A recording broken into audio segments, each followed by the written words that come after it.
Mana bu qarsaklar davramizdagi yana bir mehmonimiz uchun ularni mamnuniyat bilan tanishtirib o'tsam, Tosh shahar Transxizmat aksiyadorlik jamiyati boshqaruv raisining ma'naviyat va davlat tili masalalari bo'yicha maslahatchisi, mo'tabar ayol ko'krak nishoni sohibasi Malika xonim Abdullayeva keldilar. Assalomu alaykum. Assalomu alaykum. Juda ham xursandmiz va yana bir yaxshi bir ijodiy namuna haqida ham hozir gap ketadi. Buni mohiyatini anglash uchun yana bir ma'lumotni aytib o'tishim kerak.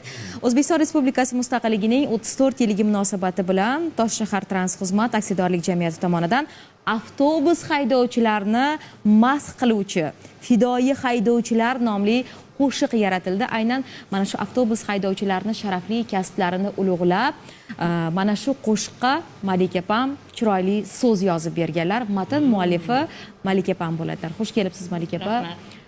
Juda ham xursandmiz bugungi tongdagi biz bilan kechayotgan suhbatingizdan, ishtirokingizdan. O'zi bu g'oya qayerdan keldi?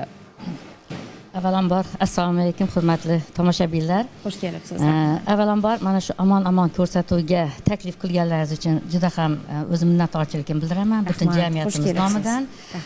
Avvalambor mana bu yurtimizda olib borilayotgan islohotlarning ichida eng bir ko'zga ko'rinadigani jamoat transportiga bo'lgan e'tibor. Albatta yurtboshimiz tashabbusi bilan 2023-yilda mana 1000 ta avtobus olib kelindi. Bu avtobuslarimiz juda ham zamonaviy, chet ellarga qolishmaydigan, xalqimizga bir samimiy xizmat qilishyapti. Albatta bu avtobuslarni boshqarishda haydovchilarimizning o'rni beqiyosdir. Haydovchilarimizni xizmatlarini, ularni samimiy mehnatlarini mana shu tashkilotning ichida yurib, ular bilan hamnafas bo'lib, ular bilan doimiy ravishda uchrashib, ularning hayotidagi mana shu mehnat jabhasidagi o'rnini ko'rib, mana shu qo'shiqni 2 yil oldin she'r tarzida yozilgan va haydovchilar kunida she'riy tarzda unga kliplar qilinib, chiroyli qilib efirga o'zimizni kanallarga berganmiz, ijtimoiy tarmoqlarga va u barchaga manzur bo'lgan. Keyinchalik mana shu she'rni bir mast qiluvchi qo'shiq qilsakchi, albatta haydovchilarimiz bunga arziydi. Chunki butun xalqimizni samimiy bir xizmatiga bir labbay deb javob berayotgan haydovchilarimiz albatta ularning bir fidoyi xizmatlarini nima deydi, bir she'riy satrlarda Madh qilishni xohladim. Ularni qalbidagi hayajoni, ularni bu ijodiy namunaga bo'lgan e'tibori ham juda yuksak bo'lgan bo'lsa kerak. Menimcha birinchi marotaba. Albatta buni boya ta'kidlab o'tib ketdingiz, mustaqilligimizning 34 yilligi munosabati bilan taqdim qildik va bu barchaga manzur bo'ldi. Bu nafaqat haydovchilarimiz uchun, balkim xalqimizni ham bu yerda bir samimiy bir muborakbod qilib ketganmiz. Ularning mana shu avtobus jarayonlaridagi ularning foydalanishi, qishning issig'ida avtobusning ichidagi holatlar, yozning salqin nimasida konditsionerli jamoat transportlaridan foydalanayotgani bu albatta xalqimizga ham yaratilgan qulaylik va eng bir biz maqtanib aytadigan jarayonimiz arzon va qulay.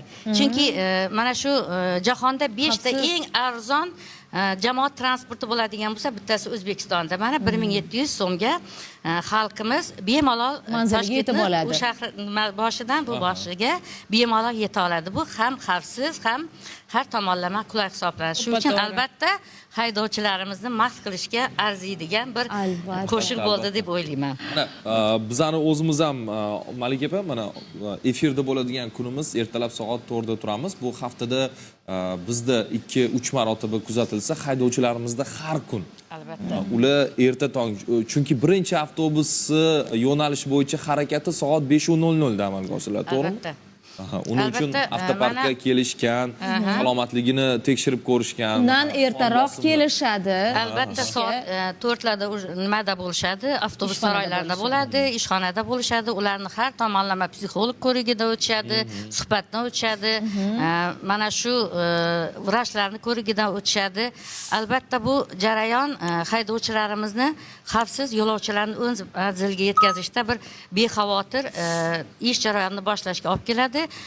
Mana shu agar hozir ko'rib balkim o'zingiz shohidi bo'lasizlar, qo'shiq aytilish jarayonida mana shu haydovchilarimizning kundalik hayoti ham Aks o'z etgan. aksini topgan. Bu Albatta. yanada jozibadorroq bo'lishga, mana shu qo'shiqni xalqimizga bir Ovqat manzur pishdi, bo'lishida ovqat va pishdi. ularga yoqishiga albatta bir turtki bo'ladi. Bu jarayonda albatta eng bir quvonarli holat haydovchilarimizni o'zi ham mana shu madhiyani ijro qilishda mana nakorat qismida haydovchilarimizni aynan o'zlari ham ishtirok qilishdi. Qo'ya. O'zlari ijro etdi. Albatta. Haydovchilarimizni Or ansambl, a? albatta. Haydovchilarimizni orasida mana shu qo'shiqsevar haydovchilarimiz, iqtidorli haydovchilarimiz juda ham ko'p. Albatta Hammalar biz sog' ulardan foydalanishga harakat qildik, chunki biz olib borayotgan jamiyatdagi mana shu ma'naviy ma'rifiy ishlar jarayonida haydovchilarni har tomonlama o'rganishga harakat qilamiz. Ularning iste'dodlari nihoyatda ko'p. Albatta kitobxon nimalarimiz, haydovchilarimiz bor. Zakovat intellektual o'yinlarda juda ham faol Faol qatnashadigan. ishtirok etganlari bor. Bu jarayon bizlarda bosqichma-bosqich doimiy yillar davomida olib borilyapti. O'ylaymanki, haydovchilarimizni qancha mard qilsak arziydi. Chunki xalqimizni xizmatida labbay deb turgan har bitta Har kuni. haydovchimiz mard qilishga arziydi deb Arziydi. o'ylayman. Muniraxon, qachon oxirgi marta avtobusda manzilga Harakatlan. bordingiz? Bormadingiz bu yaqinda. Bir avtobusga chiqib qolsangiz bormi? Avtomobildan voz kechasiz. Keling, mana shu maqtalgan jarayonni hozir birgalikda ko'rsak, siz chiroyli o'sha she'rlarni yozgan haydovchilar haqidagi klipni, qo'shiqni birgalikda kuzatamiz. Sizlarga esa katta rahmat aytamiz. Rahmat. Muniraxon, Malika opa, xush kelibsiz. Tashakkur. Marhamat.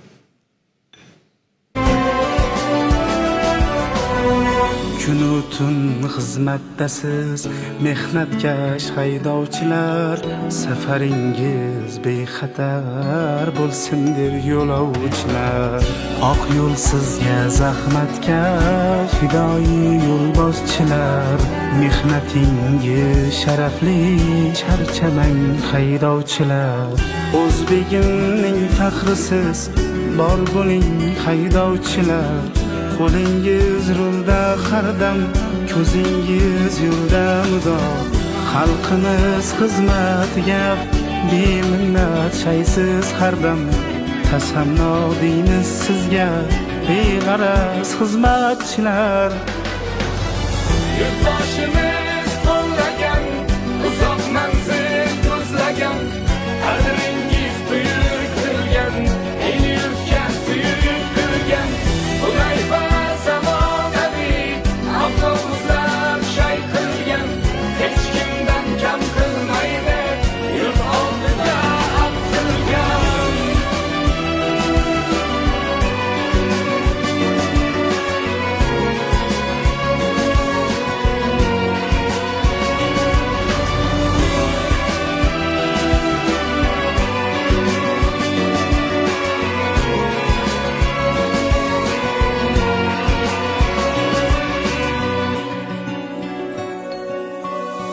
Avtobuslar doim shay, shamoldek yeldek uchar, yo'lovchini bag'riga go'yo mehmondek quchar. Toshkent so'lim ko'chasi bezagidir, naqshidir, qishda issiq, yozda sokin, yo'lovchilar baxtidir.